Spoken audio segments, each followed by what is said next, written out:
We the ones, yeah, we the ones, we the ones, yeah.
Welcome back, Kings fans. I am Jesse Cohen. This is All the Kings Men Live, presented by Manscaped. Manscaped is an official partner of the LA Kings.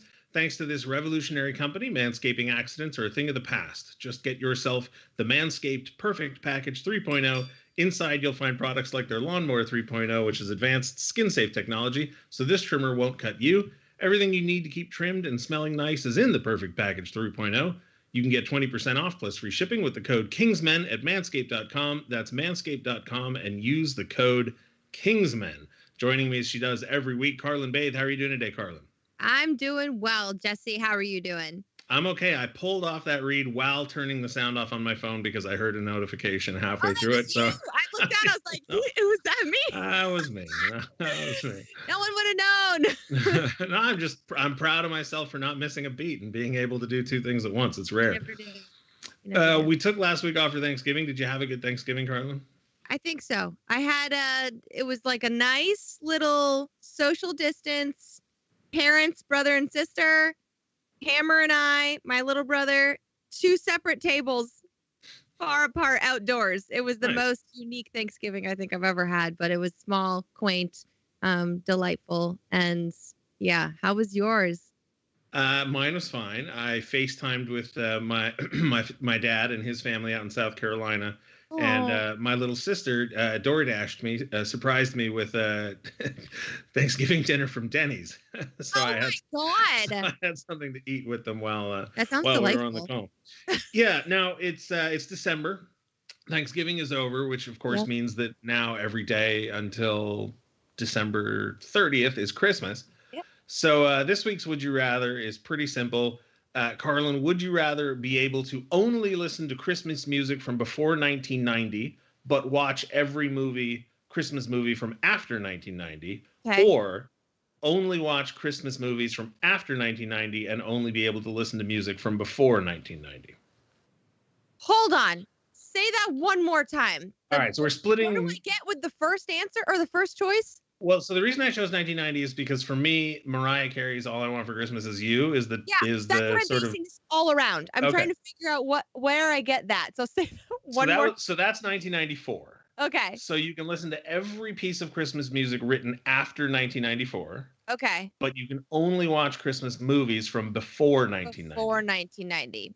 So you get your Rudolph and your "It's a Wonderful Life," which isn't a Christmas movie. Okay.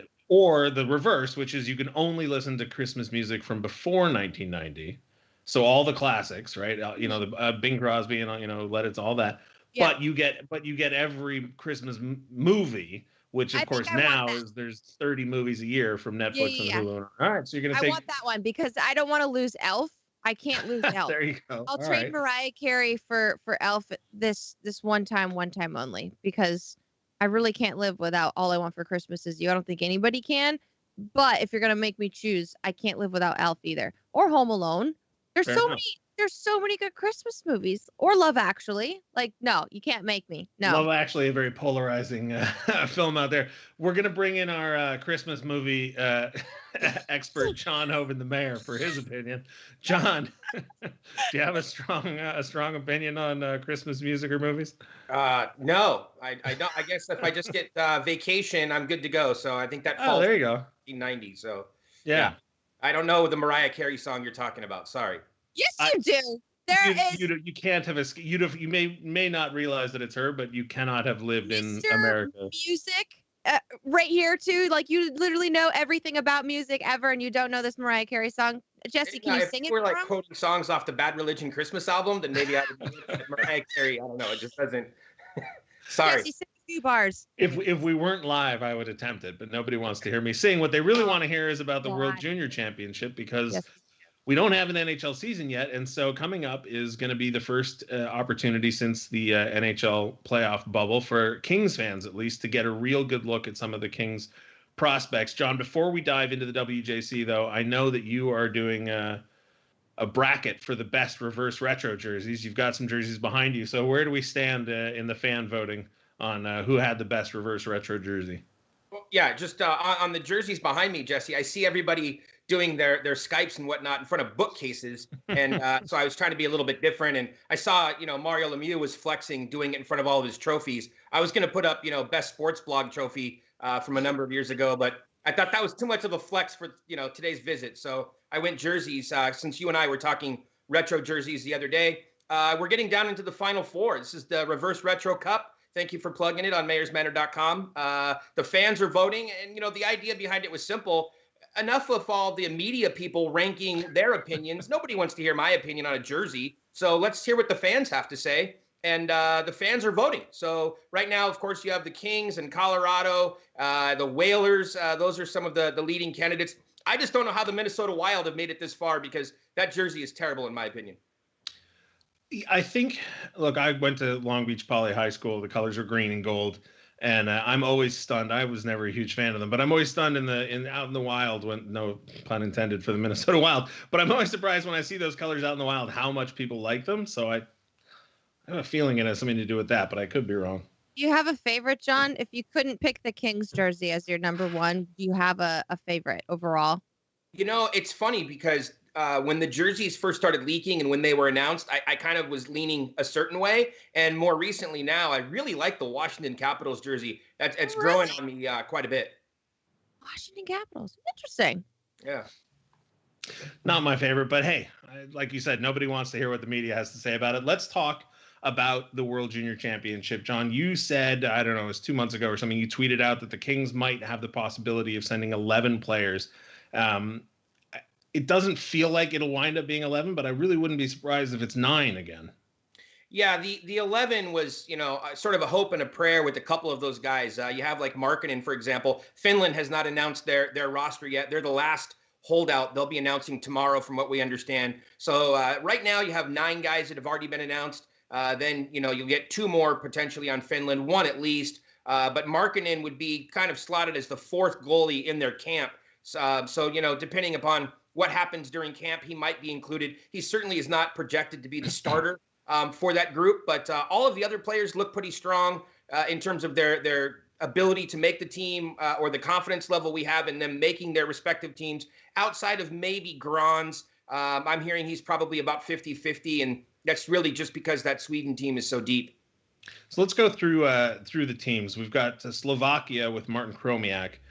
Chromiak was one of those guys where I was surprised that people were surprised where he wound up being drafted. I think it was the 5th round, if I'm not mistaken. Slovakia being in this tournament, they've got to be an underdog of an underdog, right? Well, I'm surprised that you're surprised that Slovakia is an underdog in the tournament. Slovakia is one of those teams that comes in a lot like Switzerland, where every year they seem to pull off a couple of wins and sort of cause some havoc for some people. So they certainly are not among the bigger name teams, whether you're talking about U.S., Canada, Sweden, Russia, of course, which is probably had the most experience with this group. They sent their U20 team to their team to one of the tournaments over there recently, but. He's, I would say, probably a lock to make that team. And, they're going to have their hands full, especially this year of all the years, when you look at the players that will be available for all of the different countries. Slovakia, Switzerland, those are teams that are going to be up against it, especially when you look at, the other teams that are in the bracket with them. Next up, we've got the Czech Republic and a goalie. And Carrlyn and I were texting yesterday. John, you and I were texting about this. This is Lukáš Pařík. Carrlyn, does that sound?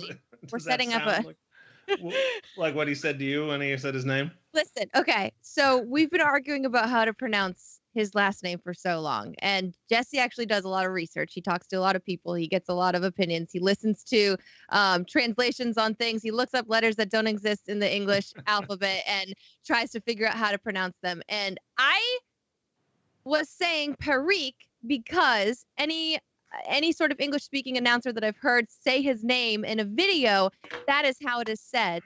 I have met him and filmed with him last year when the guys were over here and skating, and he introduced himself as Lukáš Pařík, but I have heard him say it while speaking his native language, and it does sound the way that Jesse is saying it. So I think he says it to people who are English speaking in a more Americanized kind of way, and then when it's all about Czech, it's just straight up how you said it, Jesse. Say it one more time. Lukas Parji. Yeah, there's a Stumbled over the R's you there. got it. So Hoven, I'm curious to know how you say it, and if you say it like Parik, or I don't even want to try the other one. I can't even Parji. I can't. Close enough. Yep. Well, when he was drafted, the day he was drafted, his agent told me that it's Peric, and then the player told me that it's Peric, and later told me it's Parik. So I don't know. I just know this: he is the #1 rated Kings goaltender in terms of their pipeline of goalies. Right? Cal Peterson has already graduated from a prospect into being an NHL player. So now you start looking at guys like Jacobingham and on down the line. But I know we're talking about World Juniors. So he's the #1 rated prospect in the Kings pipeline. And he snuck into a couple of games last year. He was not the #1 goaltender for his team going into the tournament last year, but he was able to get into a couple of games due to some injuries and other sort of rotational reasons. And we expect Peric or whatever you want to call him. We do expect the young goaltender to get some games in, a number of games, and probably be the #1 goaltender for that group this year, which is pretty exciting. He's playing his hockey, for those that don't know, stateside, playing in the WHL once that season gets up and running here after the first of the year.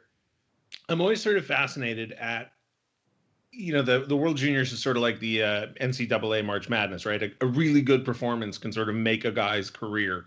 A guy can dine out on it in the league for 10, 15 years sometimes. People will still say, well, that guy had an amazing, World Juniors back in whatever, 1998. But with goalies, it's a bit of goalies are a bit of a mystery to begin with, but such a short format and going up against so many incredible shooters. I mean, what would be the best case scenario in your mind, John, for a performance from Lukas? Well, first of all, you want to keep the goals against down. Yeah. Sure. Like you said, you're going up against really it's an all-star tournament. And for those that really aren't familiar with the tournament, you're missing out. This is by far and away the best tournament on the planet when it comes to hockey. It's not the Olympics. It's not the World Cup. It is the World Junior Championships, because you're getting players that are about to become NHL stars, and you're getting the best of the best. And it's happening at a time period where all of the best players pretty much are available that are under 20. So it being a best on best tournament, the best that you could hope for from a goaltender perspective is that he gets into a couple of meaningful games and he's able to keep the goals against down. And what I say by meaningful games is all of these teams, or most of these teams, carry 3 goaltenders, and they go into a rotation because you're playing many back-to-back games, especially in the round robin portion of the tournament. So it's somewhat the luck of the draw, right? So if he gets a game against a lower seeded team and he has a great game, then it gives people an excuse to dismiss his performance and say, well, yeah, but he was playing Switzerland or, Belarus or Germany or something. No disrespect meant to those teams. They're just not the powerhouse teams like the US and Canada or, Sweden or Finland. So you want to go into one of those sort of marquee games and you want to be able to have a strong performance. If you can win, that's great. But even if you're not able to pick up the W because you don't get the offensive support from the rest of the group, you as an individual have a, statistically sound game. And that's probably the best thing that he can hope for. But I'm sure that if we were to talk to him, he's hoping to advance out of the round robin and get into the medal part of the tournament, which is the second week just there after the first of the year. Next up, we've got Finland, and based on what you're saying, Markkanen's a long shot, but Simon Tavola, based on what you said, sounds like you expect him to make the roster. Again, we can talk about names. Is it Tavel or Tyvel? It just depends how you, potato. But yeah, from everything, and of course, I've been checking in with all my sources here over the last couple of weeks as we get closer to, the tournament, and everybody seems to believe that he is all but a lock on the team. And you're going to need that sort of firepower. You're going to need that offensive explosion if you're part of that group and you want to make noise. Because again, you're one of the lower seeded teams coming in. But hey, they've had a strong tournament, that Czech group, and it wouldn't surprise me if they make some more noise this year again. Based on the schedule, I think Kings fans could be, forgiven for maybe ducking out of Finland's games. They play, looks like Germany, Switzerland, and I know there's another game in Slovakia there. So maybe if Chromiak makes that team. But that brings us then into the sort of big three. When it comes to Sweden, we've got Tobias Bjornfoot and Helge Grans. Listen, Bjornfoot, I think at this point, expectations are he makes the NHL sooner rather than later. Helge Grans still a question mark as to whether or not he makes it. Second round pick, so obviously the hope is high. But how much attention will you be paying to Sweden in this tournament? Yeah, just a quick step back. I jumped teams on you there a moment ago. Didn't realize we were on Finland. Finland is one of those teams that it's amazing how good they are considering the population of that country. And I would have to consider them to be one of the medal favorites again. People have been sleeping on them for the last couple of years, and yet all they've done is gone out and earned medals at all of these different tournaments. So don't sleep on Finland. But back to Sweden, Grans is a little bit on the younger side. It's a deep team. He has had the stomach flu, as we've reported recently, so he did miss a couple of games. He's also played up and down this year, so that's impacted his playing time and the minutes that are available. In terms of Bjornfoot, he's expected to come into the NHL this year and split time with Cale Clegg on the NHL roster, that is. So both of those two guys will alternate throughout the year, probably getting about a half a season each. And that's just because of waivers and other things. It has nothing to do with Bjornfoot's talent. He certainly is penciled in as a top 4 defenseman in Los Angeles for many, many years to come, potentially even alongside Drew Doughty, who we know lobbied hard to keep him up on the NHL roster last year. Bjornfoot's expected to wear a letter as well for Team Sweden, so this should really be a big coming out party for him. He was part of the group last year. He's played on a number of teams for Sweden. He's worn a letter a number of times. Last year he didn't because he was one of the younger guys on the team, but this year he takes on more of a leadership role. He could even potentially wear the captain his letter on his jersey, so he'll certainly have a letter sewn onto that jersey when Sweden gets going here in a couple of weeks. Now, I'm going to backtrack. I would say people have been sleeping on Finland for a couple decades. If you go back and look at their Wikipedia page, international tournaments, every time they're, it may be a bronze, but they're medaling every time they go out there. They have that defense first and great goaltending. One thing I love about Christian Ruutu, one of the LA Kings scouts, is, you're supposed to be objective and you're not supposed to cheer when you're in the press box. But one thing about Roots, when you're in an international tournament and you're sitting near him and Finland is on the ice, you damn well know that who he's pulling for, because he makes sure that everybody around him is aware of what's going on. He's a big supporter of what's going on with his home country, and he has a lot to be proud of, as you mentioned, Jesse. All they do is just sort of seem to show up in the medal round every year and walk away with something around their neck. If you go back and look at the location of the tournaments for the last, 35, 40 years, every time it's played in Europe or very near Europe, you can count on Sweden and Finland to wind up on that medal podium. And then, of course, when it's in North America, you get a big performance out of the States. We're going to move to my team, Canada. And listen, I know everybody watching this will probably be rooting for Team USA, but with Quentin Byfield on Team Canada, I expect a lot of Kings fans to be paying a lot of attention to Team Canada's games. Look, if you're a hockey fan in North America, you always want to pay attention to Team Canada, regardless of if there are Kings prospects on that group or not, because nearly every player on that team is going to end up in the National Hockey League. So that's the league's future stars. And while they might not be Kings draft picks today, they certainly could be players that one day would be acquired and would be in Los Angeles, or they're going to be on the opposition. The Ducks have some prospects on all these different teams, that are in the tournament as well. So even if you just want to get your Duck hate on, you can follow along, with these different groups. So from a Team Canada perspective, Quentin Byfield's a lock. He's expected to play a big role, a top 6 role, probably center the second line for Team Canada. And this could be, to use that coming out phrase, this is going to be a real big one for him.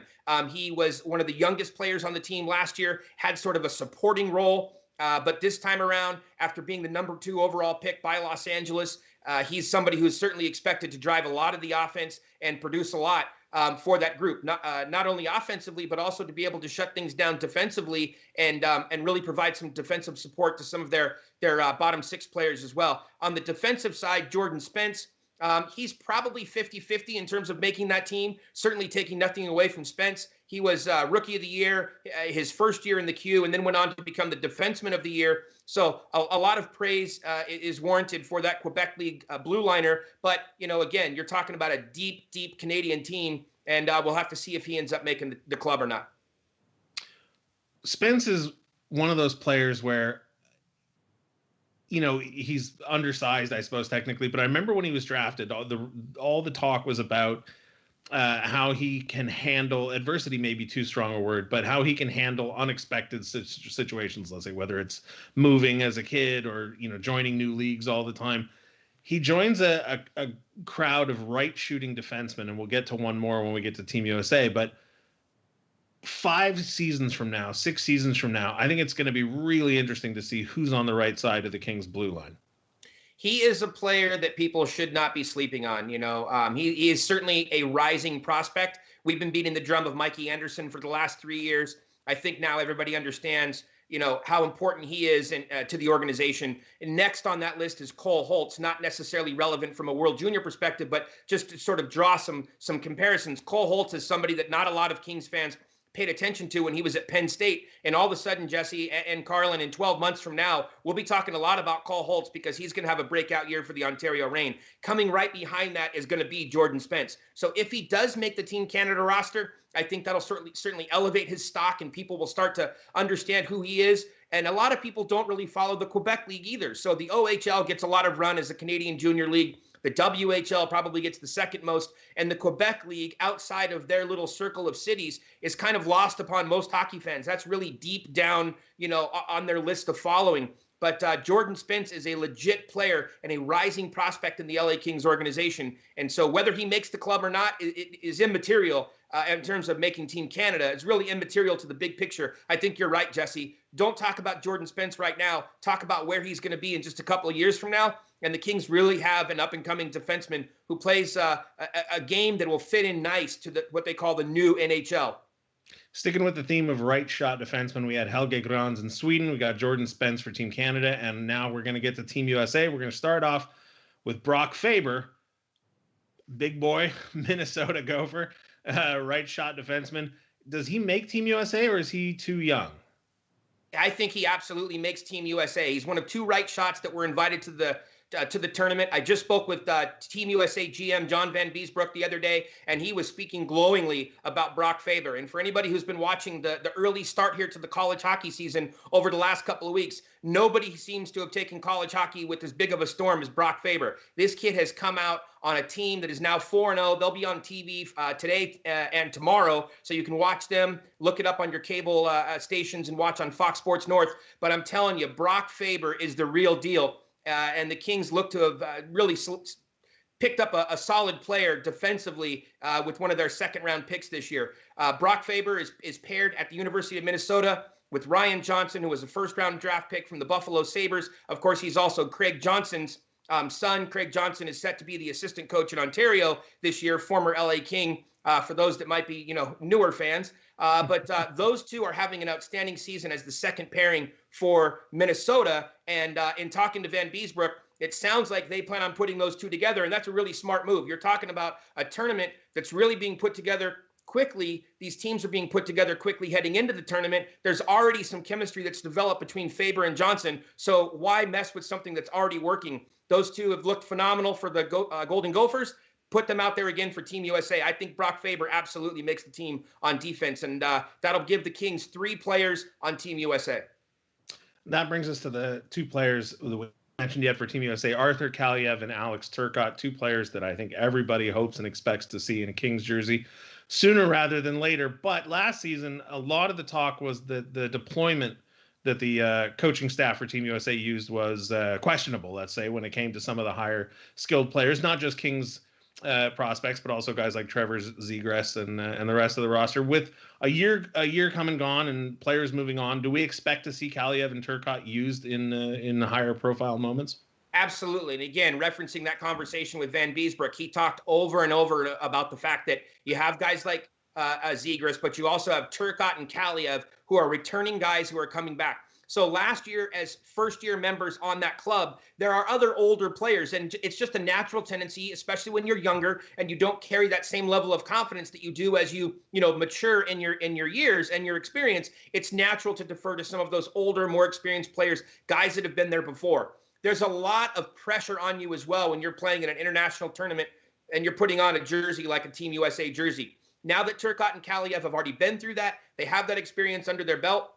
Now they're able to leverage that this year into much larger roles. They come in with more confidence as well. But I would agree with you. If you want to nitpick the Team USA performance last year, I think you should have played Calif more. When he was out there, he was productive. He didn't get the ice time that he probably should have. But that's water under the bridge at this point. You get Turcotte, who brings that speed game and plays the way that Van Beesbrook and Team USA what they want at the tournament. So they're really high on Turcotte. And then Calif, I mean, the guy can just bury things.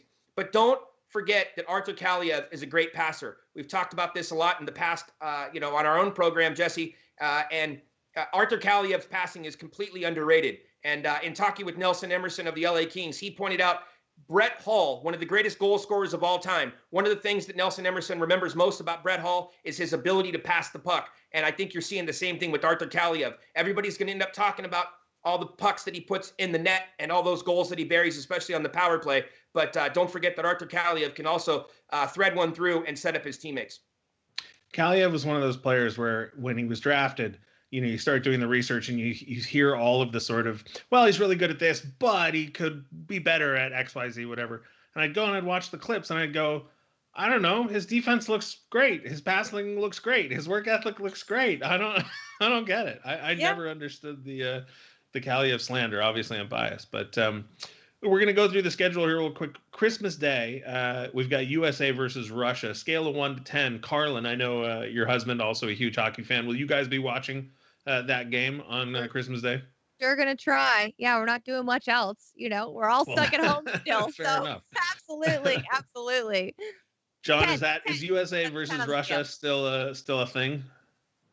You know what? I've had the pleasure of seeing Team USA play Russia at a number of international tournaments, including at the Olympics, in Salt Lake, and in Vancouver, as well as at the World Cup. I have to tell you, Jesse, there is nothing like a USA-Russia game when you're there live. The intensity is still there. Probably, of course, the only thing that can top it is when Team USA plays Team Canada. Probably nothing better than when USA beat Canada at the Olympics in the preliminary tournament. Dustin Brown will tell you all about that back at 2010 up in Vancouver. Look, when the World Juniors are on, I don't care if it's Belarus against Kazakhstan. When the World Junior Tournament is on, it's time to tune everything out, get off of Twitter, and sit down in front of the TV. It's really disappointing. Personally, Jesse, I was planning on being at the tournament this year. Had such a thrill attending so many of these World Juniors through the years, including the outdoor game in Buffalo a number of years ago between the U.S. and Canada. Mikey Anderson was in that game. And it would have been nice to be up there in Edmonton and in Red Deer this year, taking in the games live. But if you can't be there, then the next best thing is to watch it on TV, maybe with a cup of hot cocoa. Boxing Day, December 26th, we've got Canada versus Germany and U.S. versus Austria. So no disrespect to Germany and Austria, but hopefully an opportunity to watch some Kings prospects do some damage. The next day, we've got Canada versus Slovakia. That should be interesting. Monday, the 28th, Sweden, Austria, Germany, Slovakia. The next big game on the schedule, I think, is USA versus Sweden. That's New Year's Eve, and we could possibly see 5 Kings prospects with Bjornfoot and Grans on defense for Sweden and Turcotte and Calif up front for USA. That could be a really interesting matchup.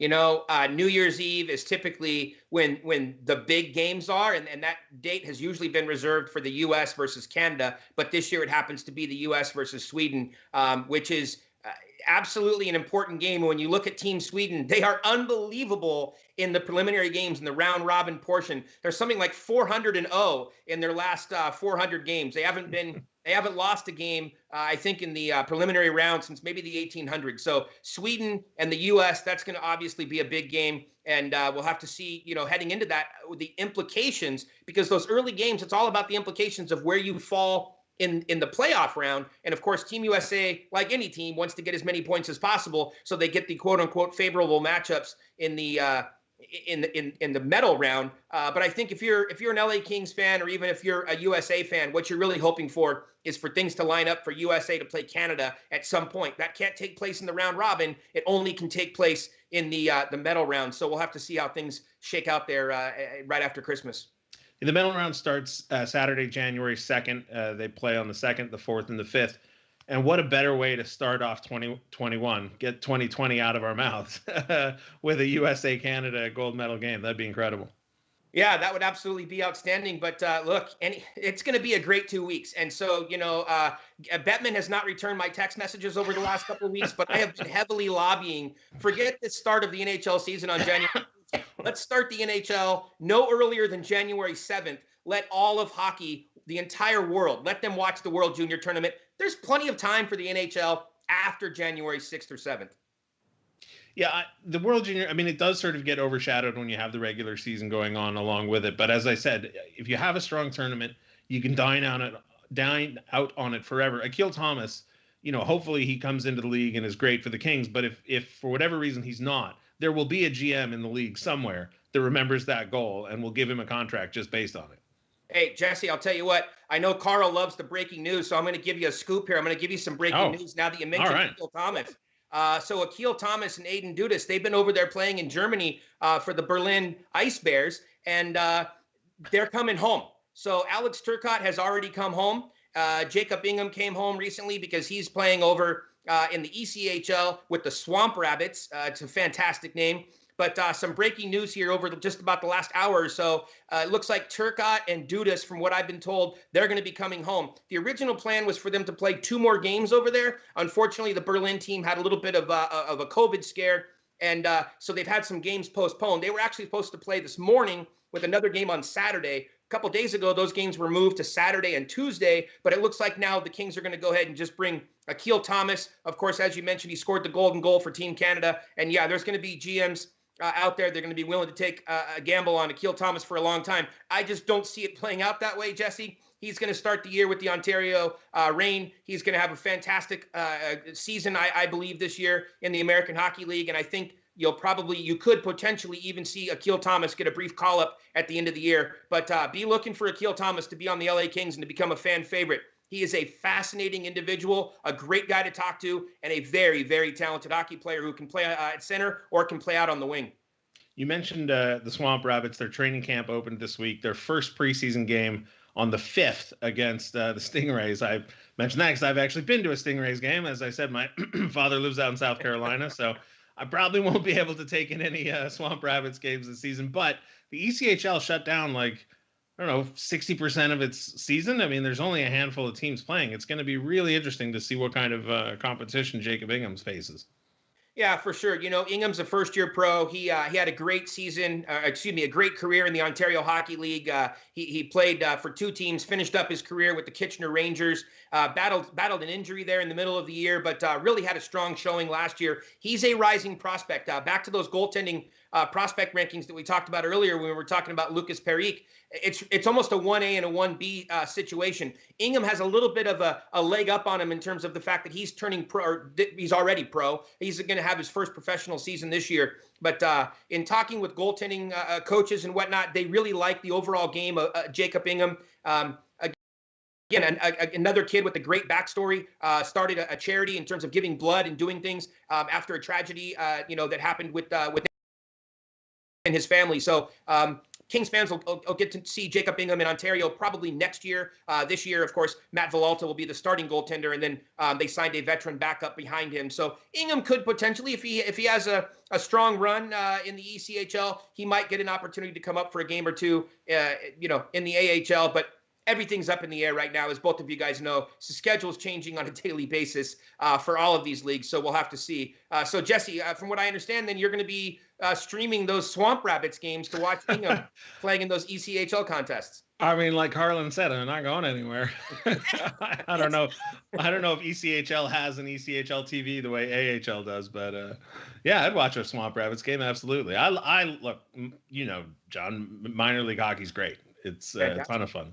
Hey, if I'm going to watch an ECHL game, as long as they're playing Jason Christie, former coach of the Ontario Reign, everybody loves Smurf, one of the most entertaining characters of all time. I still get text messages from him. Just heard from him about a week or so ago. Just a great guy, a funny guy.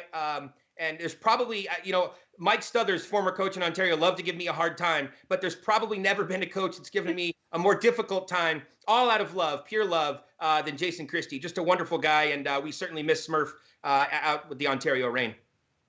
Before I let you go, John, tripling back to the pronunciation debate, I know you'll remember number 13, Robert Long, who then was traded and then changed the pronunciation of his name to Robert Lang. Yes, and then Lang, later, then changed it back a few times. So, I mean, if we can't figure out how to pronounce Lang, what chance is there to reach any sort of consensus on a name with a letter that doesn't exist in the English language? I love guys that change their names. It reminds me of Doug/Douglas Murray, of course, with the San Jose Sharks. So, you know, I don't know. I think you're right, though, Jesse. It's 4 letters. If we can't get the pronunciation of that right, you know, I think that we need to send a message to all hockey agents and to all hockey GMs. Before you sign a player, it should be like the first line of the contract. Please write out the pronunciation of your name. These guys are now putting in there all sorts of different clauses, right? They get their jersey number is known in advance before they sign a deal. At the very least, can they just tell us the correct pronunciation so we don't call a guy by one name and then 4 years later he decides to tell us, yeah, I'm not Doug, I'm Douglas. Okay, well, sorry, you're Doug in my mind because it's already, you know, it's been there.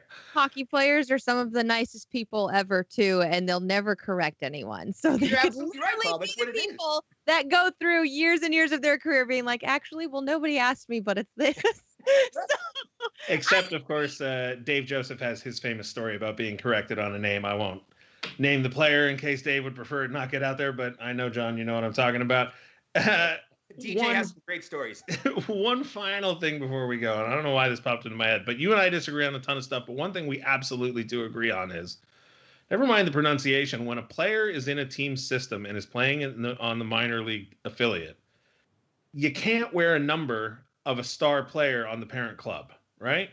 Well, you're close. My beef with it is this: you can't wear a number from a player on the big club if you are a legit NHL prospect. Yes, that's right? yeah. You're so, right. like, you know, I mean, if you're a guy who's gonna, oh, that's a fine career, that's a fine profession, but you know, you don't have an NHL contract, you're not going to be called up anytime soon, then whatever number you pick is fine. But Right. man, it is very confusing, and I don't understand why it needs to be this confusing, right? Yeah. Nobody in Ontario that is a legit prospect should be wearing number 8, 11, or 23. Exactly. Those numbers are taken. Or when you 32. get to LA. Yeah. And you know, and Jesse, this all sort of circles back to there's a huge feud that is brewing among the LA Kings prospects. You have Cale Clegg and you also have Arthur Kaliev, who are angling for perhaps the same number. Yep. So, you know, Clegg, he's hoping that he hurries up and gets to the NHL. Meanwhile, Kaliev's hoping he has an impressive World Juniors, and he can, you know, to borrow your phrase, he can dine off of that at the NHL level. I don't know. I think we need to do a webcast and, you know, forget all this stuff about Evander Kane boxing one of the Paul brothers. Let's get Cale Clegg going at it with Kaliev, and we can just duke this out once and for all and see who gets the number. Well, I don't want anybody getting hurt, but maybe they can thumb wrestle for it or something. There we go. All right, John, we're going to let you go. We appreciate you coming in. Carrlyn, anything left for the mayor before we see him off? I know you haven't been to a live show in months and months and months, but are you listening to any new music lately that we should check out, Mr. Music Guy? You know, new music is really hard to come by right now, but I did take in the Face-to-Face Triple Crown over the weekend, and boy, that was fantastic to see those guys with 3 shows from South Bay Customs. You know, yeah, Bad Religion coming up with they're going to play 4 different sets from the Roxy. That's great. But if you're looking for new music, it's an old band that broke up for about 10 years and got back together. They're an LA rock band. They're called The Binges, and they put out one of the best CDs from any LA band about 10 years ago. They recently have gotten back together, put out a couple of new songs, but check out The Binges. That would be my hot tip, Carl. Let's go. All right. It's on my list. The Binges. I'm going to binge it. John, do you remember 8 years ago we had you on, you, me, and the Royal Half, and we broke down all the songs written for teams by celebrity. I mean, not celebrity bands, but by bands. Yeah, Pantera, of course, probably the most famous of all, with the Dallas Stars theme. Yes, and our old buddy Fred Coury doing music for Los Angeles as well. Yeah. Yeah. Since then, of course, we've had Vegas. I haven't been able to find a Vegas song, but we'll have to have you on and revisit that topic sometime soon. For now, though, we appreciate you coming on, and we look forward to hearing your thoughts on the World Junior Championship. Sounds good. Take care, Carl. Good seeing you. Talk to you later, Jeff.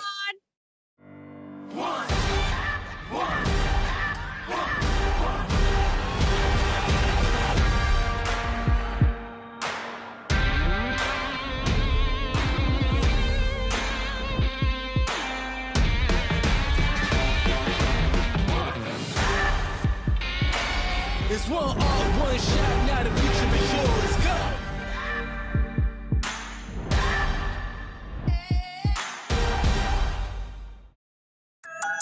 Give the gift of hockey with the LA Kings Holiday Pack.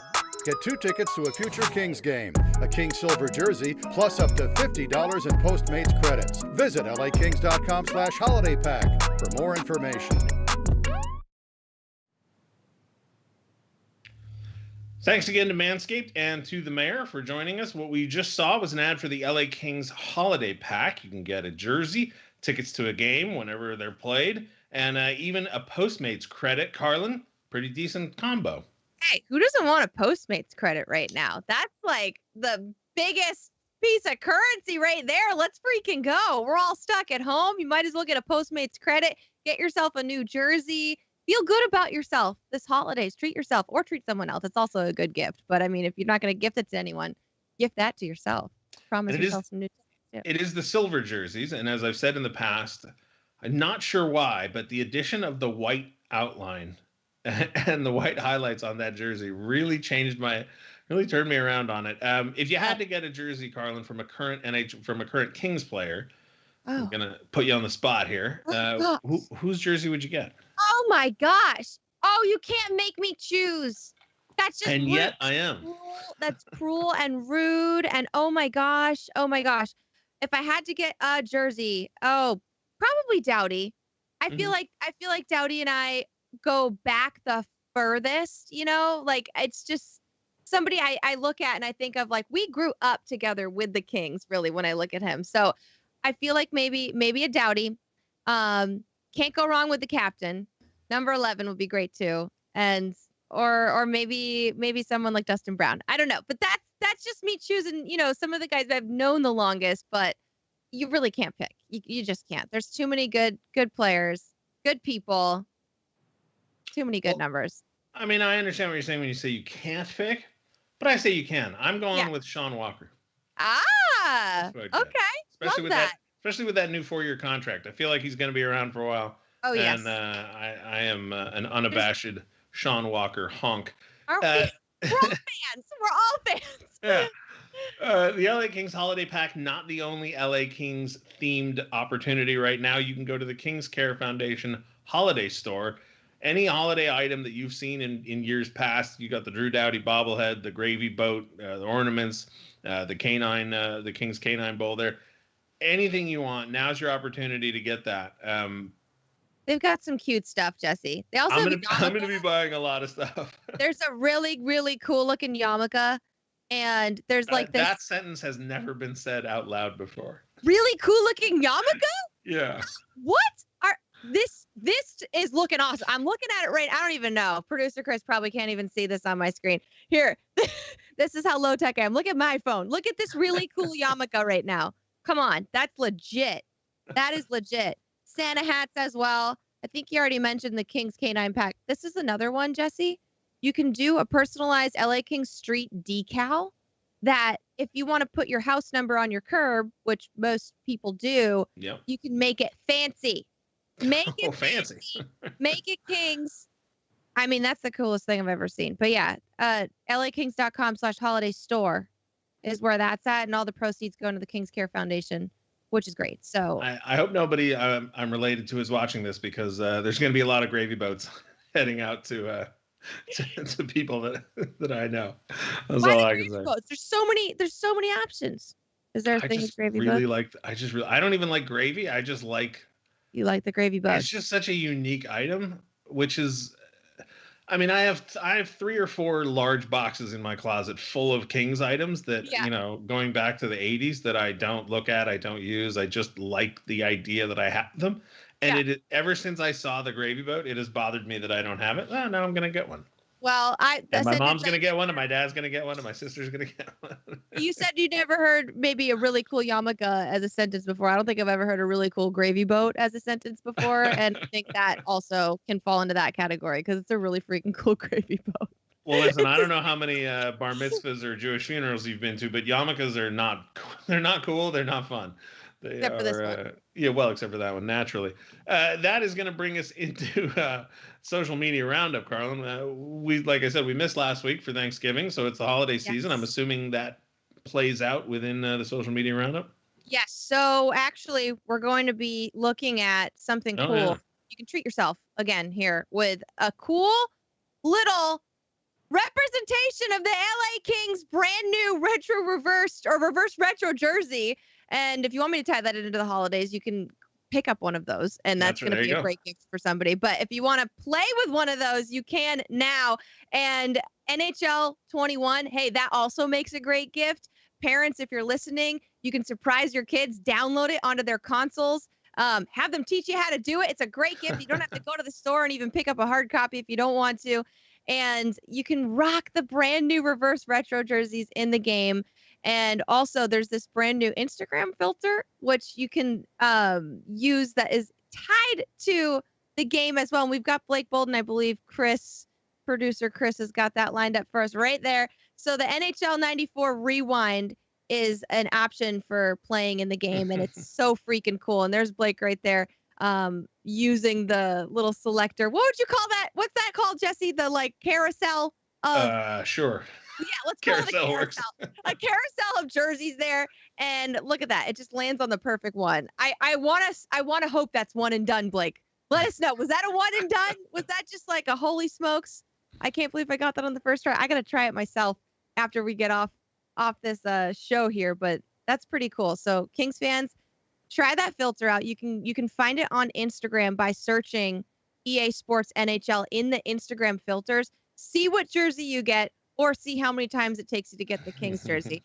But yeah, there's a couple cool things there. So you can pick up the game, NHL 21. You can rock those brand new Kings jerseys, and then see which one you get in that little jersey carousel right there. And there's also I'm going to say it reversed every time. Reverse retro merch at Team LA. So that's where this is all leading to. You can also go to the Team LA store online and pick up the reverse retro merch right now. And there's plenty of different options. There's the beanie. We got the hoodie.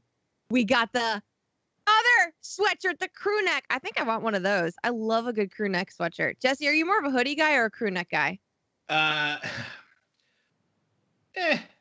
can go either way. The reason I paused, you threw a pothole into my train of thought there, to torture and mash two metaphors together. But I have been, as we've said, we're not going anywhere. Right. And it's getting a little bit colder at night, so I've been wearing the same sweatshirt night in and night out. Put it on when the sun goes down, take it off when it's time to go to bed. And then, so that sweatshirt, I have no problem rolling the sleeves up on because it's a bit, it's a comfort sweatshirt. Sure. But then yesterday I had to leave the house, so I put on my my fancy hoodie, not the laying around the house sweatshirt. And I found myself instinctively going to roll up the sleeves, but I don't want to because it's my fancy hoodie and I don't want to stretch out the yeah. So I kept finding myself going halfway up my forearm and then catching myself and going, no, we don't do that in this. So I guess hoodie technically. If I'm gonna go out and my formal hoodie, that's the word I'm looking for, not fancy. My formal hoodie. Another sentence I don't think I thought. So yeah, those are just a couple of gift ideas for people right now. If you're looking to get something and get some of that merch. If you don't grab it, you're going to regret it. And then it'll be on sale on eBay for way higher next season. So don't be that person. Okay. Grab it now. Gift it to yourself. Gift it to someone else. It's a great gift.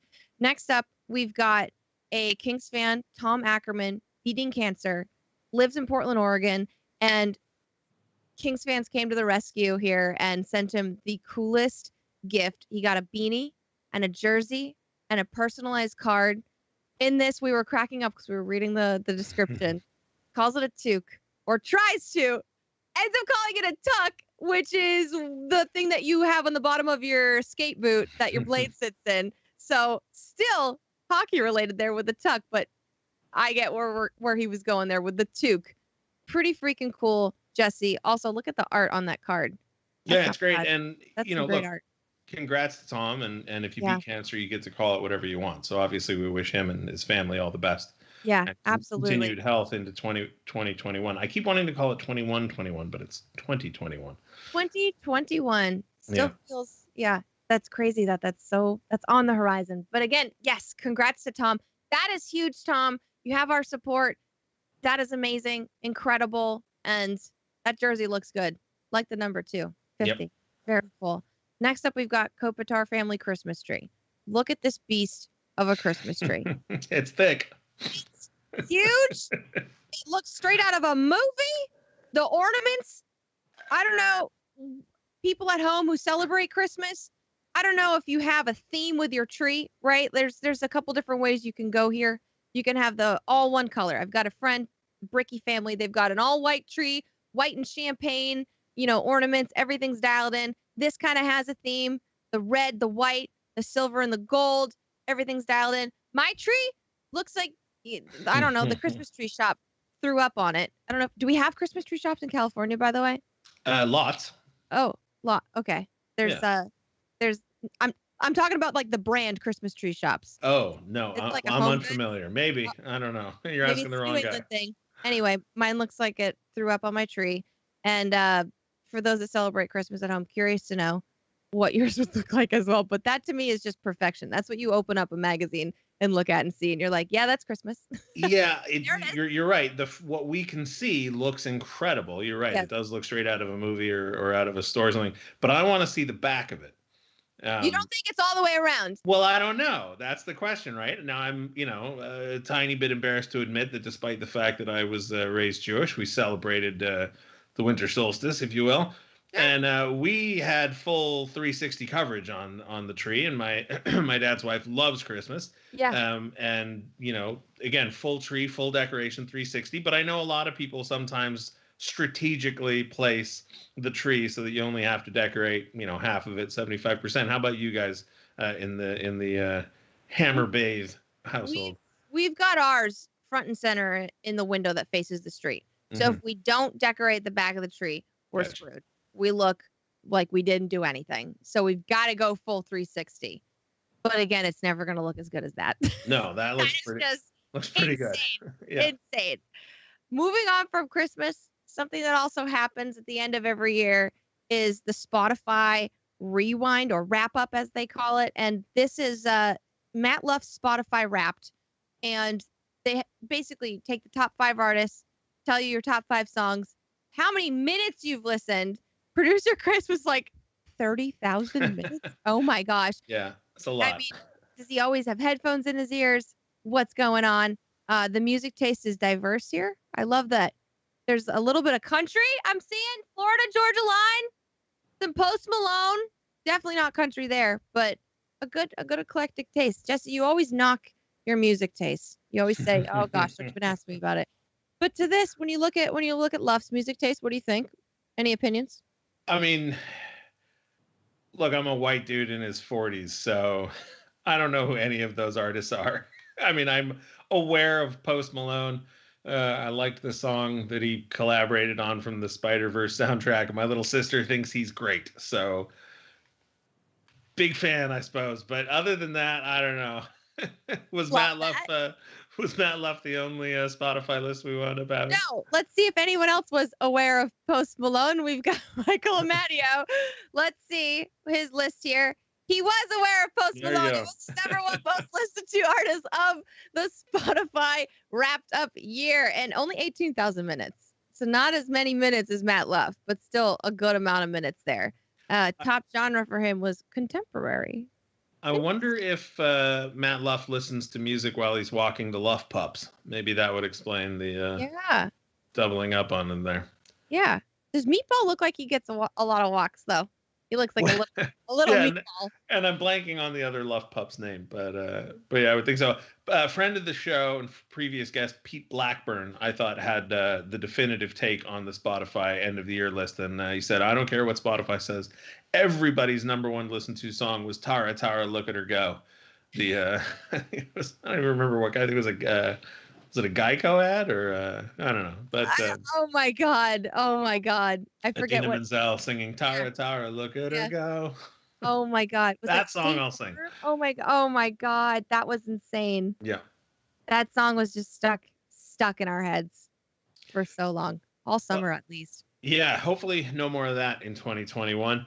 That is going to do it for this episode, though. Carrlyn, happy Thanksgiving, a week late. Thank you, Jesse. Happy Thanksgiving to you too. It's nice hanging out with you again on another Thursday. Always. And thanks to John Hoven, aka the Mayor. You can go ahead and check out the reverse retro poll he's got going, plus all of his coverage for the World Juniors coming up. Thanks to producer Chris for putting this show together. Thanks for everybody from the Kings behind the scenes working to make this possible. And of course, thanks to all the fans watching on YouTube, Twitter, Facebook, Twitch, wherever it is you're watching it. We appreciate you spending the time with us, and we look forward to spending more time with you in the future. Next week, we hope to talk to somebody from those Swamp Rabbits about that training camp. And then when the World Junior rolls around, we will hopefully be bringing you tons of coverage here. Thanks for watching. We'll see you next week.